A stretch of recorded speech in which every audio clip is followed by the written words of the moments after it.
চেম্পিয়নশ্বিপত মেডেলিষ্ট হয় তেওঁ এক্সপিৰিয়েঞ্চৰ বিষয়ে অলপ ক'বলৈ মই অনুৰোধ জনালোঁ।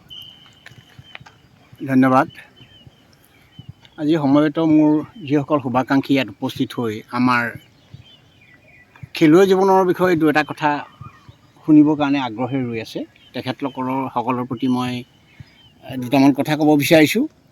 আমি এইখন খেলপথাৰত বিশেষকৈ সৰুসজাই নেশ্যনেল ষ্টেডিয়ামখনত আমি সকলোৱে এটা ঘৰৰ নিচিনা পৰিয়াল নিচিনা হৈ সকলোৱে অনুশীলন কৰোঁ ইয়াতে, আপোনালোকেও ইয়াতে কৰে। তাৰ ভিতৰতে যেনিবা আমি প্ৰতিযোগিতামূলক খেলত অংশগ্ৰহণ কৰিছোঁ আৰু আপোনালোকে কৰা নাই, ডিফাৰেঞ্চটো হৈছে ইমানেই। এতিয়া অভিজ্ঞতা হিচাপে হয়, মই 93 পৰাই এই মাষ্টাৰ এথলেটিক চেম্পিয়নশ্বিপত মই জড়িত হৈ আছোঁ আৰু বিভিন্ন জেগাত গৈছোঁ। প্ৰায় 13-14খনমান দেশত মই প্ৰতিনিধিত্ব কৰিছোঁ ভাৰতক। ৱৰ্ল্ড চেম্পিয়নশ্বিপ হিচাপে মই 3বাৰ ভাৰতবৰ্ষক ৰিপ্ৰেজেণ্ট কৰিছোঁ আৰু আজি যোৱা 2013 চনতে ব্ৰাজিলত গৈছিলোঁ।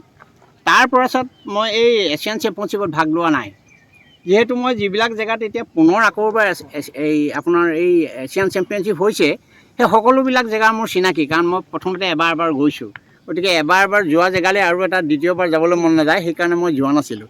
13 চনৰ পৰা এইবাৰ 2025ত যিটো ইণ্ডোনেছিয়াত হ'বলগীয়া আছিলে এই এছিয়ান চেম্পিয়নশ্বিপখন, কিন্তু কিবা কাৰণবশতঃ সেইখন তাৰ পৰা বন্ধ কৰি আনি আমাৰ ইণ্ডিয়াত দিলে, চেন্নাইত।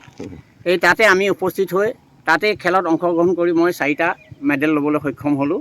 যি কি নহওক, মেডেলটো 1 নম্বৰ কথা নহয়। প্ৰথম কথা হ'ল আপুনি মই যিটো উদ্দেশ্যে আমি এই খেলপথাৰত উপস্থিত হওঁ সদায় পুৱা গধূলি, ইয়াতে কথা হ'ল কি আমাৰ স্বাস্থ্যটো যাতে নিখুঁত থাকে, যাতে এমুঠি আমি ভালকৈ খাব পাৰোঁ, যাতে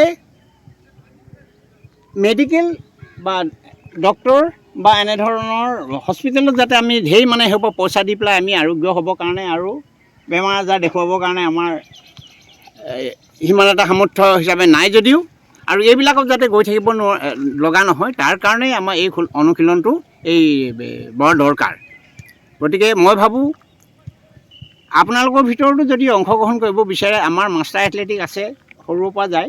এই আমাৰ এতিয়া হ'ব আকৌ মৰিগাঁৱত হ'ব, অল আছাম মানে ষ্টেট চেম্পিয়নশ্বিপ হ'ব।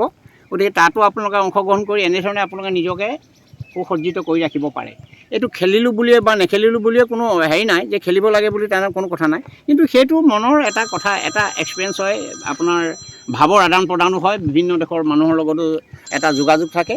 গতিকে মই ভাবোঁ আপোনালোক সকলোৱে স্বাস্থ্যৱান হৈ থাকক আৰু উঠি অহা সৰু বয়সৰ ল'ৰা ছোৱালীবিলাকে যাতে আমাৰ বয়সস্থ মানুহবিলাকক দেখি তেওঁলোকেও যাতে উৎসাহ হয় যে ককা দেউতাহঁতে খেলিছে, আমি 80 বছৰত খেলিছোঁ, গতিকে আমিনো কিয় নেখেলোঁ, এনে এটা মনোভাৱ মই বৰ্তমান উঠি অহা চামক এটা বাৰ্তা দি যাব বিচাৰোঁ। মই আমাৰ ফালৰ পৰা আপোনাক ধন্যবাদ। আপুনি সুস্বাস্থ্যৱান হৈ থাকক, আমাক অগ্ৰণী বাট দেখুৱাই থৈ যাওক, আৰু অনাগত দিনত আপোনাৰ পৰা আমি আৰু বহুত মেডেল পাম বুলি আশা ৰাখিলোঁ। ধন্যবাদ।